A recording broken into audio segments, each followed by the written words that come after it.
Friends, ಇದು ನೋಡಿ ರಾಗಿ ರೊಟ್ಟಿ.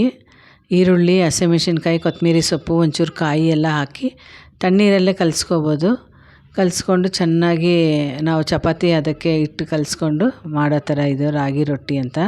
ಬರೀ ರಾಗಿ ಅಲ್ಲ, ಇದರಲ್ಲಿ ಬರಗು ಅಂತ ಒಂದು ಮಿಲೆಟ್ಸ್ ಸಿಗುತ್ತೆ. ಏನದಕ್ಕೆ ಹೇಳಿ ಸಿರಿಧಾನ್ಯ ಎಲ್ಲ ಇರುತ್ತಲ್ಲ, ಆ ಥರ ಮಿಲೆಟ್ಸ್ ಸಿಗುತ್ತೆ, ಬರಗು ಅಂತ. ಮತ್ತು ನವಣೆನೂ ಹಾಕಿದ್ದೀನಿ. ಮತ್ತು ಸಜ್ಜೆ, ಪರ್ಲ್ ಮಿಲೆಟ್ಸ್ ಅಂತ ಹೇಳ್ಬಿಟ್ಟು, ಫಾಕ್ಸ್ಟೈಲ್ ಮಿಲೆಟು, ಪ್ರೋಸೋ ಮಿಲೆಟ್ಸು.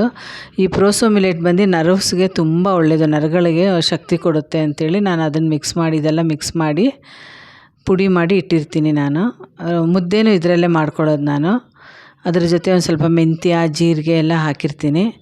ನೋಡಿ, ಯಾವಾಗಾದರೂ ಈ ಥರ ರಾಗಿ ರೊಟ್ಟಿ ತಟ್ಟಿ ಮಾಡ್ಬೋದು. ತುಂಬ ಚೆನ್ನಾಗಿ ಬರುತ್ತೆ, ನಮಗೆ ಸಾಫ್ಟಾಗೂ ಬರುತ್ತೆ, ಗರಿಗರಿಯಾಗೂ ಇರುತ್ತೆ. ನಾವು ಯಾವ ಥರ ಬೇಕೋ ಆ ಥರ ಬೇಯಿಸ್ಕೋಬೋದು. ಇದು ಬಂದು ತುಂಬ ವೆಯ್ಟ್ ಲಾಸ್ ಮಾಡಬೇಕು ಅನ್ನೋರಿಗೆ ತುಂಬ ಒಳ್ಳೆಯ ಒಂದು ಆಹಾರ ಅಂತಲೇ ಹೇಳ್ಬೋದು.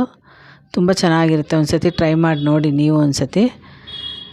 ಇದು ಬಂದು ನೋಡಿ, ಕವರಲ್ಲೂ ನಾವು ತಟ್ಬೋದು. ಈ ಥರ ಕವರ್, ಹಾಲಿನ ಕವರು, ಎಣ್ಣೆ ಕವರೆಲ್ಲ ಇರುತ್ತಲ್ಲ, ಅದರಲ್ಲೂ ನೋಡಿ ಈ ಥರ ತಟ್ಟಿಬಿಟ್ಟು ಇದನ್ನು ಹಾಕ್ಕೋಬೋದು. ತವೆ ಮೇಲೆ ಡೈರೆಕ್ಟಾಗೂ ನಾವು ತಟ್ಬೋದು. 2 ಥರನೂ ನಾನು ತೋರಿಸ್ತಾ ಇದ್ದೀನಿ. 2 ಥರನೂ ಮಾಡ್ಬೋದು. ತುಂಬ ಚೆನ್ನಾಗಿರುತ್ತೆ. ತುಪ್ಪ ಬೇಕಾದ್ರೆ ಹಾಕ್ಕೋಬೋದು, ಎಣ್ಣೆ ಬೇಕಾದರೂ ಹಾಕ್ಕೋಬೋದು. ತುಂಬ ಚೆನ್ನಾಗಿರುತ್ತೆ. ಮೈಗೂ ತುಂಬ ಒಳ್ಳೆಯದಿದು, ರಾಗಿ ಇರೋದ್ರಿಂದ. ರಾಗಿನೂ ಒಳ್ಳೆಯದು ನರ್ವ್ಸಿಗೆ ಅಂತ ಹೇಳ್ತಾರಲ್ಲ, ತುಂಬ ಚೆನ್ನಾಗಿರುತ್ತೆ. ಇದಕ್ಕೆ ಕಾಂಬಿನೇಷನ್ ಏನಂದರೆ ಗೊಜ್ಜು, ತರಕಾರಿ ಗೊಜ್ಜು ಮಾಡ್ಬೋದು. ಇಲ್ಲಾಂದರೆ ನೋಡಿ ಈ ಥರ ಕಾಯಿ ಚಟ್ನಿನೂ ಮಾಡ್ಬೋದು.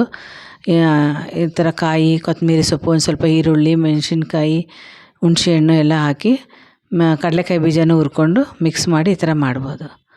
Thank you.